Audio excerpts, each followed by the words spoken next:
Today we will talk about coastal system actions. What are the different processes which are taking place in a coastal system? दूसरे लफ्ज़ों में coastal system को littoral system भी कहा जाता है. So we will discuss those. So the first most important thing which takes place in a coastal system is the formation of tides. And what are tides? Tides are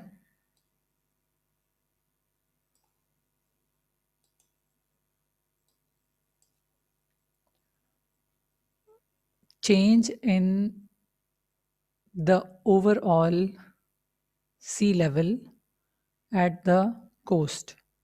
Change in the level of water at the coast. Coast line पे पानी का level जो change होता है उस changing level को tides कहते हैं. Here you can see यहाँ पे इन्होंने लिखा oscillation. So oscillation कहते हैं किसी चीज़ का अपनी पोजीशन के अराउंड मूव करना. जैसे वाइब्रेशन है, कोई भी चीज़ जब वाइब्रेट करती है तो वो अपनी मीन पोजीशन को नहीं छोड़ती है बल्कि एक मीन के अराउंड मूव करती है. Just like a pendulum. Pendulum की जो मूवमेंट है वो मुस्तकिल है, ऑसिलेट पेंडुलम कर रहा है लेकिन वो अपनी एक मीन पोजीशन को नहीं छोड़ता. इसी तरह से टाइड्स का लेवल भी चेंज होता है लेकिन एक ख़ास लेवल के दरमियान. सो दैट इज़ ऑसिलेशन. और टाइड्स हम जनरली अगर टाइड्स देखें समंदर पे तो हमें इतना डिफरेंस नहीं फील होगा. हमें लगेगा कि पानी बस पानी में लहरें हैं. But how tides can B how tides can be seen?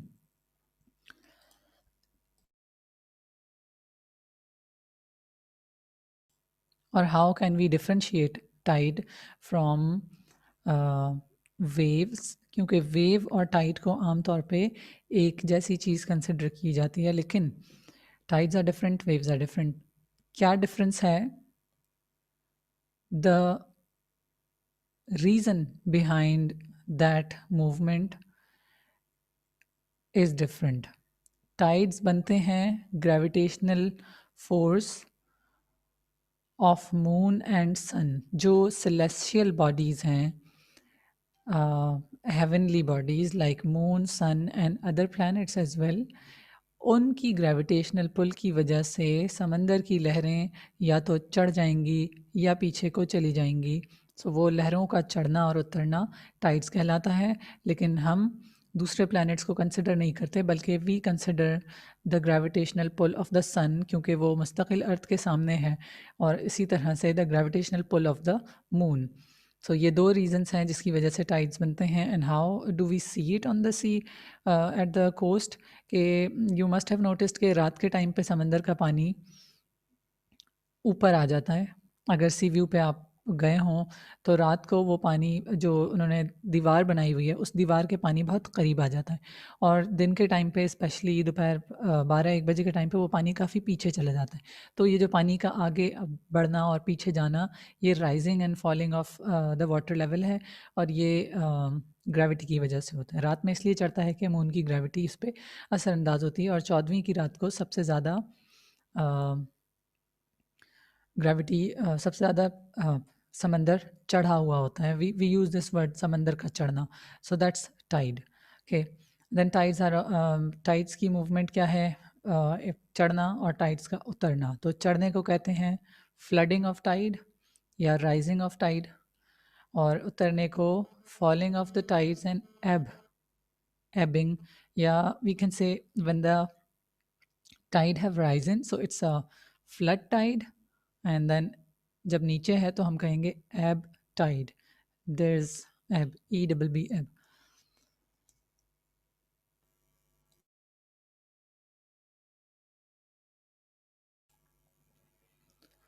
All right, so tides are very important for human activities like navigation, like fishing and recreation. Tides के ऊपर ये चीज़ें डिपेंड करती हैं. एंड वन मोर थिंग, या जब किसी coastal area में कोई जेटी बनी हुई हो, जेटी यानी एक ब्रिज टाइप स्ट्रक्चर होता है जिस पे आप चल के फिर शिप्स पे या बोट्स पे या फेरीज पे चढ़ते हैं. तो उन एरियाज़ में क्या होता है कि जब हाई टाइड्स होती हैं तो it's easy to climb on the boat. लेकिन जब लो टाइड्स होती हैं तो you need to climb down the ladder. वहाँ जेटी पे लैडर लगे होते हैं, उन लैडर के थ्रू आप जाते हैं. Let me show you an example. या here look at this picture. यहाँ पर फिगर ए में on the left side the tides have risen. ये फ्लड टाइड है. ये एक ही पिक्चर है, एक ही जगह की तस्वीर है. This is the situation in the morning and this is the situation in the evening. ये शेडोज से अंदाज़ा हो रहा है कि ये कोई शाम का वक्त है. So here water has rise. ये फ्लड टाइड है और इसमें अगर कोई बंदा इस जगह पर है, ये जो दीवार बनी है यहाँ से अब उसको नीचे की तरफ उतरना होगा इस बोट पे बैठने के लिए. इनफैक्ट इस तस्वीर में जो कंडीशन है राइट साइड वाली में, this boat won't be able to swim और रन इन द वाटर क्योंकि पानी काफ़ी पीछे चला गया, एबिंग टाइड. लेकिन यहाँ पे पानी बहुत आराम से मूव करेगी. So this happens twice a day. 2 दफ़ा 24 घंटों में 2 दफ़ा पानी चढ़ जाता है और 2 दफ़ा पानी उतरता है. सो ह्यूमन एक्टिविटीज़ पे इस तरह से असरअंदाज होता है कि रिक्रिएशन, अगर कोई पिकनिक स्पॉट है और वहाँ पे लोगों को बोट्स पे बैठना है तो इट विल अफेक्ट. और इसी तरह से फ़िशिंग एक्टिविटी है कि यहाँ पे अगर फ़िशिंग रॉड्स वगैरह लगी हों तो इस वक्त जब एप टाइड होगी तो फ़िशिंग तो नहीं कर सकते, फिर उनको उसके लिए डीप सी में जाना पड़ेगा. So that's how it affects. और नेविगेशन ऑफ कोर्स यहाँ पे मूवमेंट इसमें नहीं हो सकती है और इसमें फ्रीली मूव करेगी ये boat. So that's how the tides affect the human activities. And yeah, causes of tides, these are produced by the gravitational pull of both sun and the moon. Okay, so here is an illustration के ज़मीन में जो इन्होंने ये bulging positions दिखाई हैं. So these are the tides. Okay, जब tides सूरज की ग्रेविटी की वजह से हो तो दोज आर सोलर टाइड, यानी दिन के टाइम पे जो टाइड बनती है सूरज के निकलते हुए और सूरज के गुरूब होते हुए. Those are solar tides. And then because of moon, if the tides are formed, then we call that as lunar tide. ठीक है, तो ये जो condition है, top condition here, sun and moon both are facing one side, so that this side of the earth has solar as well as lunar tide. जबकि यहाँ पर moon वाली side पर lunar tide है और sun वाली side पर solar tide है. Then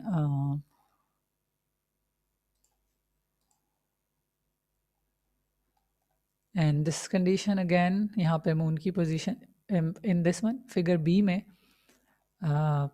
moon was totally opposite to the sun and here it's making a 90-degree angle. So ये different condition है कि moon जिस position पे earth के जिस part को face कर रहा होगा वहाँ पर tides की formation होगी. So lunar tide and solar tide.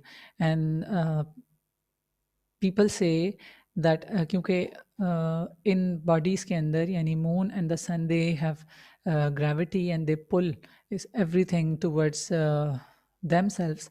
But क्योंकि सॉलिड को वो उस ग्रेविटेशनल पुल में इतनी फोर्स नहीं है कि वो किसी सॉलिड को अपनी तरफ अट्रैक्ट करे, तो लिक्विड और गैस जो कि थोड़ा लाइटर मीडियम होता है so compare to the solid, so these bodies attract those liquids toward them. उसकी वजह से वो स्वेलिंग हो जाती है समंदर में, यानी लहरें चढ़ जाती हैं.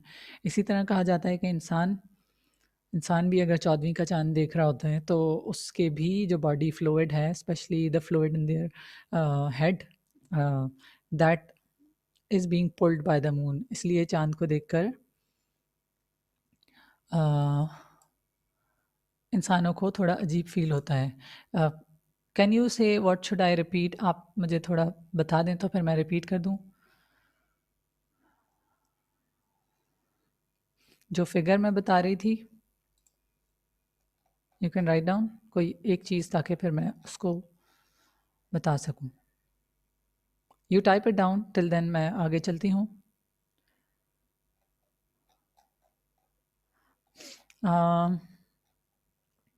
Alright, so when the tides are high, जब tides, okay, earth and sun relation को दोबारा बताना है। Okay, so I was telling कि ये डायग्राम यकीनन आप पूछ रहे होंगे। ओके, सो यहाँ मैं ये बता रही थी कि अर्थ सन के सामने हर वक्त अर्थ रहता है, like it is revolving around the sun. दुनिया सूरज के गिर्द चक्कर लगा रही है, तो ज़मीन का कोई ना कोई हिस्सा हर वक्त सूरज के सामने है। इसी तरह चाँद हर वक्त ज़मीन के किसी ना किसी हिस्से के सामने है, राइट। तो जहाँ जहाँ पर सूरज ज़मीन को फेस कर रहा है, वहाँ पर सूरज हमारे लिक्विड को पुल करता है, यानी ओशंस को, समंदर को अपनी तरफ अट्रैक्ट करता है, तो उसमें हाई टाइड हो जाती है। इसी तरह मून भी जहाँ पर है, तो मून जिस पार्ट को फेस करेगा, उस पार्ट पे मून अपने मैग्नेटिक फोर्स की वजह से पानी को अपनी तरफ खींचेगा, लेकिन उसमें इतनी जान नहीं होती, तो बस वो हल्की सी स्वेलिंग से ही काम चल जाता है। स्वेलिंग मीन्स के पानी का चढ़ना। ओके, सो फिर I told that this in figure A, ये जो फिगर ए है, इसमें चांद और सूरज एक साथ दुनिया के एक ही हिस्से के सामने है। ये भी सिचुएशन आती है स्पेशली जब एक्लिप्स होते हैं। एंड देन ये सेकंड वाली फिगर में सन एक साइड को फेस कर रहा है और मून दूसरी साइड को फेस कर रहा है, जबकि ये तीसरी और चौथी कंडीशन में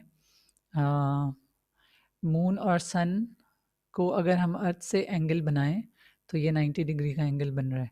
तो these are showing the different positions. इसके अलावा हो सकता है मून यहाँ पर भी हो, जहाँ पे मेरा पॉइंटर है सब प्लस, मून यहाँ पर भी होगा और यहाँ पर भी। So it keeps on shifting its position, और जहाँ जहाँ से ये चांद गुजरेगा वहाँ वहाँ पर टाइड्स हाई होंगी। ठीक है, इसी तरह से ये तीसरी कंडीशन इन्होंने दिखाई। Okay, so I was telling about the flood tides and app tides. आपको मैं बता चुकी हूँ कि फ्लड टाइड्स जब राइज करे और एप टाइड्स जब फॉल करे, तो दोनों का जो डिफरेंस होता है, the flood tides and the app tides, that difference is called as tidal range. The difference between flood tide and ebb tide is called as tidal range. Let me show you an example. Once we went to Manoda, and there we went there in the afternoon. So दोपहर के time पर जो jetty थी, यानी जो bridge था, जिस bridge पे चढ़ के हमें फेरी पे चढ़ना था, उस ब्रिज का कुछ पता नहीं चल रहा था। मतलब हमें अंदाज़ा ही नहीं था कि ये एक ब्रिज है, हमें लगा बस ये ज़मीन है, और हम उस पर चलते चलते आराम से फेरी में बैठ गए। लेकिन जब हम वापस आए शाम को 4 बजे के करीब, तो वो ब्रिज ऊपर चला गया था, और जब वो फेरी वापस आई तो it was nearly at the bottom of that bridge, और फिर हमें एक लेडर क्लाइंब करके ऊपर जाना पड़ा था। So that's the difference. और तकरीबन उसमें, यानी दोपहर से लेकर और फिर शाम 4 बजे तक, it was around 2 meters difference, यानी समंदर के लेवल पे 2 मीटर का फ़र्क आ गया था। So that 2 meter difference was the tidal range there. और हर कंट्री अपना, जिस कंट्री के पास भी कोस्टल एरिया होता है, वहाँ पर दे produce special charts for telling the flood condition, the flood tide condition, ebb tide, और फिर tidal range, और फिर किस टाइम पर कितना लेवल होगा, उस सब का they maintain the chart. Okay, so the tidal range is of 2 types. हमने बात की टाइड्स की 2 टाइप्स हैं, फ्लड और एब। इनका डिफरेंस कहलाता है टाइडल रेंज। और टाइडल रेंज की 2 टाइप्स हैं, स्प्रिंग टाइड एंड नीप Tide. Okay, spring tide and neap tide. When the tidal range is highest, then that is called as a spring tide, and when the tidal range is minimum or the lowest, then it's called as neap tide. Spring and neap tide. So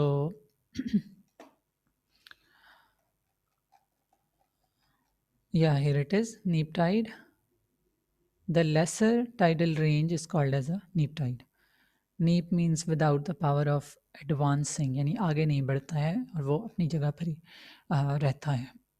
okay, tidal power, tides can be use to generate power. जिस तरह से hydro electric power है, dams में machines लगती हैं, इसी तरह से जैसे विंड मिल है, similarly tides can also be use to generate electricity. और दुनिया में इस वक्त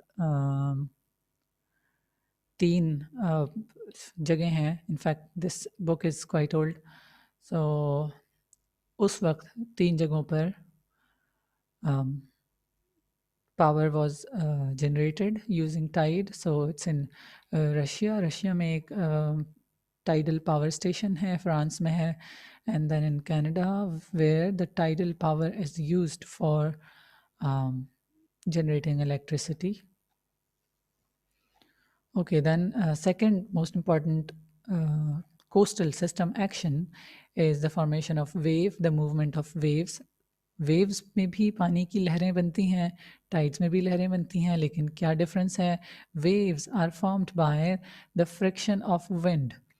हवा और समंदर की सरफेस के बीच जो फ्रिक्शन है और उसकी वजह से जो मूवमेंट क्रिएट होती है, that is wave, and it's undulation of water. Undulation means ऊपर नीचे ऊपर नीचे ऊपर नीचे।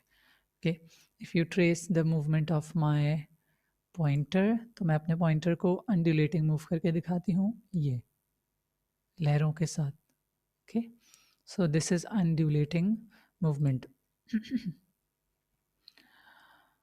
when the way in which waves travel, that way is called as wave train. So we can say कि पानी की बहुत सारी लहरें एक साथ आ रही होती हैं। आप बीचेस पे जब जाते हैं तो ये चीज़ आपको बहुत अच्छे से नज़र आती है कि बहुत सारी लहरें ऊपर नीचे और फिर वो आपके पैरों से टकराती हैं, बीच से टकराती हैं, और फिर वो लहर ख़त्म हो जाती है, फिर एक नई लहर आती है। So that is the wave train, simply एक रेलगाड़ी की तरह वेव की फॉर्मेशन। और wave trains are forming as a result of wind.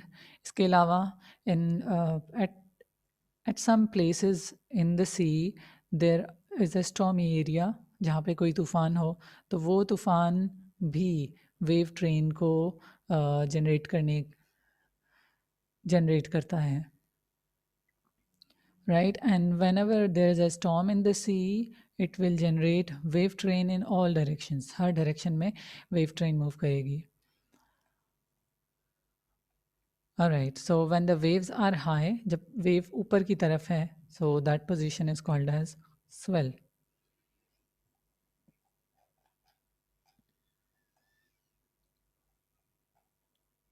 And wave has undulating movement, ठीक है, ऊपर नीचे। तो जब वेव ऊपर की तरफ हो अपने हाईएस्ट पोजीशन पर, that is the crest of the wave, here crest. और जो नीचे वाला जो पार्ट होगा, that is called as trough and crest. Okay, here we see ये वेव ट्रेन एक जा रही है ऊपर नीचे, ठीक है, इस डायग्राम में। एंड द हायर पार्ट, जो ऊपर वाला हिस्सा है, दिस इज क्रेस्ट, और हाई पार्ट के नीचे जो लो वाला पार्ट है, this is the trough. Okay, the difference between crest and trough is the height of a wave.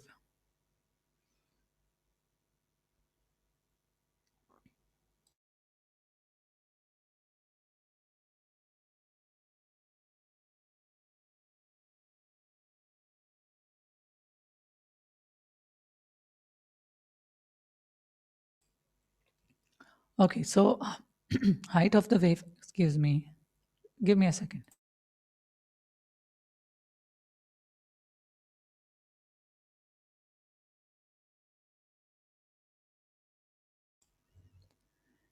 The height is also called as the amplitude of the wave. Okay, then this heighted position is the swell, right? This is the swell. And then there was another terminology which is breaker.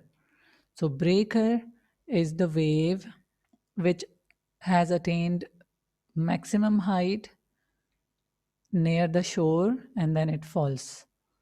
So, वैसे लहरों की एक ख़ास height रहती है, लेकिन उन लहरों के बीच में एक लहर ऐसी होती है जो बाकी सारी वेव से ज़रा सी ऊंची हो जाती है, और जैसी ऊंची होती है उसके बाद it falls. So that falling wave is called as a breaker wave, जिसकी हाइट पे ब्रेक आ जाए. सो that's a breaker wave and this is transition. Alright, this is breaker, right? यहाँ ये रही. This is an actual image how breakers are formed. कि बाकी सारी लहरें थोड़ी नीचे हैं और ये एक लहर जो बिल्कुल साहिल के पास है, कोस्ट के पास, that is slightly higher.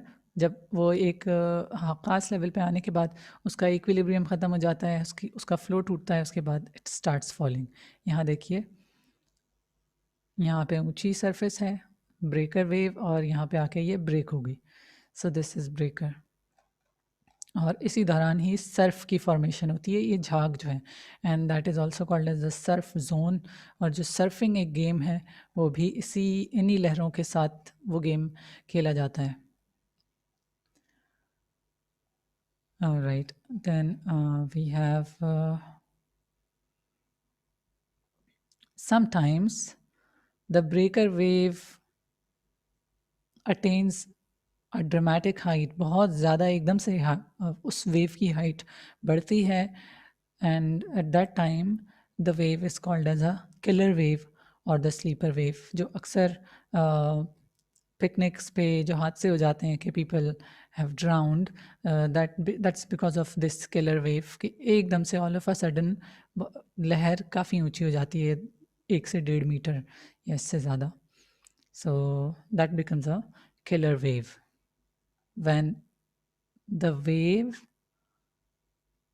attains an abnormal height.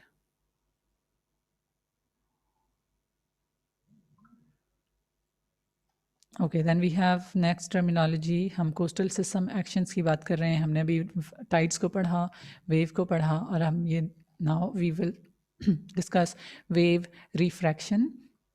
So wave refraction means bending. Simple words में bending. So when the waves bend when they approach an irregular coast, so that action is called as wave refraction. So here you see, यहाँ पे irregular coast है, it has headland, यानी बाहर की तरफ को जो coast का किनारा projected out होता है, that is called as a headland. So when the waves reach the headland, please keep a watch on the movement of my pointer. Okay, so headland पर when the waves arrive, the waves bend. यहाँ आपको light colour की lines नज़र आ रही होंगी. those lines show the wave refraction. और ये भी कोस्टल सिस्टम के अंदर एक बहुत इम्पॉर्टेंट मूवमेंट है. what happens because of wave refraction, that it redistributes the wave energy. वो wave energy को ना सिर्फ हेडलाइन पर बल्कि जो अंदर वाला इंटरनल ग्रूव है वहाँ तक भी एनर्जी को डिस्ट्रीब्यूट करता है. Okay, then we have another phenomenon, and that is called as the longshore current. Okay, so these are the currents which move parallel to the coast. Now this is the beach, और बीच के parallel जो water movement है, और ये थोड़ा सा surface पे नहीं बल्कि ये डीपर वाटर में, slightly into the deep water, this movement occurs. So this parallel movement of water along the shore is called as longshore current, and longshore current takes place in slightly deep water.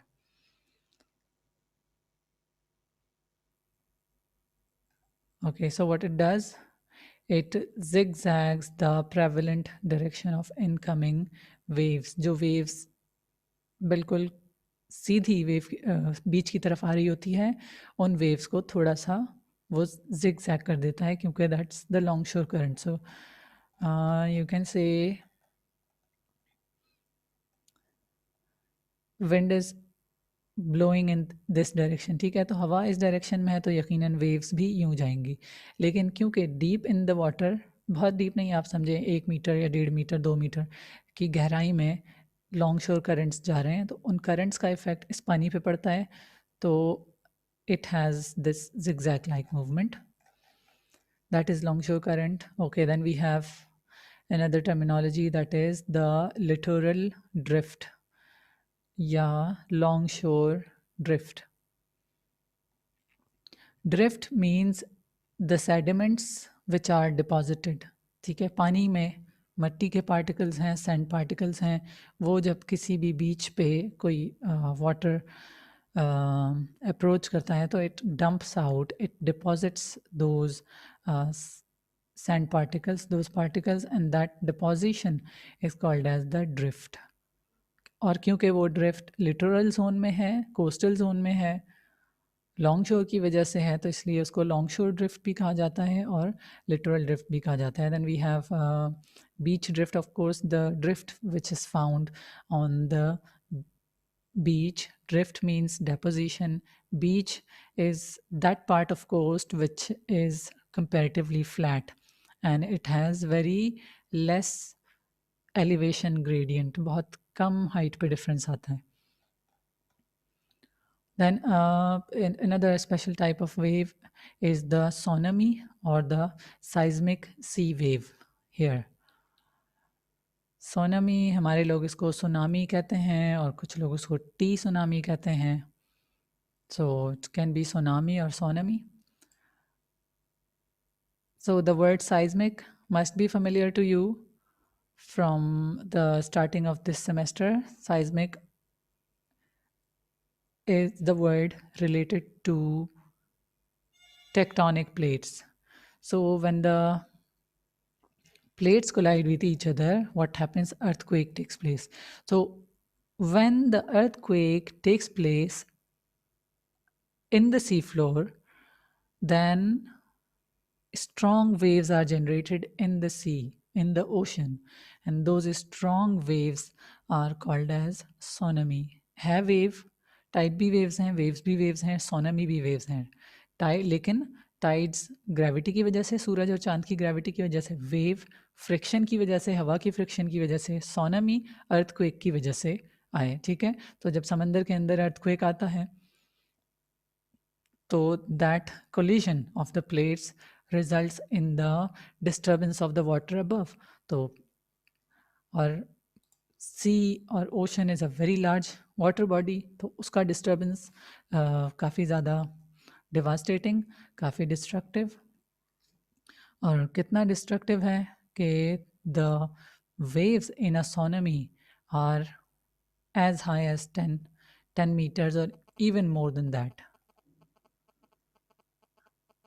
Or yeah, so the seismic activities are like they are saying that earthquakes, the submarine landslide, of course landsliding भी, submarine means inside the ocean, ठीक है, and then eruption of undersea volcano, ये सब seismic activity की types हैं. Yeah, so earthquake, tsunami takes place due to the earthquake inside the sea, due to the volcanic eruption inside the sea, due to landsliding inside the sea. और ये सारे क्या processes हैं? Seismic processes हैं. Seismic wave का effect होता है पानी में, जिसकी वजह से पानी कंट्रोल से बाहर बहुत एक्सट्रीम स्पीड और extremely high waves, and those are extremely destructive. ठीक है, so here they are saying कि तकरीबन 100 मीटर्स की वेवलेंथ यहाँ पर होती है, 100 kilometres, and the height can be of 3 feet, 1 foot, 2 feet, or 1 meter, 2 meters, and it's very destructive. 2004 में इस सेंचुरी का सबसे ख़तरनाक सोनामी इवेंट आया था in the Indian ocean, in Pacific ocean, जब अर्थक्वेक्स आए थे. So this is the image which shows के वेव्स कहाँ कहाँ तक गई थी और उनकी क्या हाइट थी, and what are the places which were affected by that tsunami. सो इंडोनेशिया के कुछ आइलैंड्स तकरीबन ख़त्म हो गए थे. There was destruction in Philippines, in Sri Lanka, in parts of India. और कहा जाता है कि mangroves are the natural protecting agent against tsunami. जिन एरियाज़ में मैंग्रोव्स होते हैं वहाँ पर समंदरी तूफ़ान का इतना इम्पैक्ट नहीं होता है. सो अब हम आउटपुट्स की बात करेंगे इन आवर नेक्स्ट क्लास, और उस पर हमारा चैप्टर 16 ख़त्म हो जाएगा.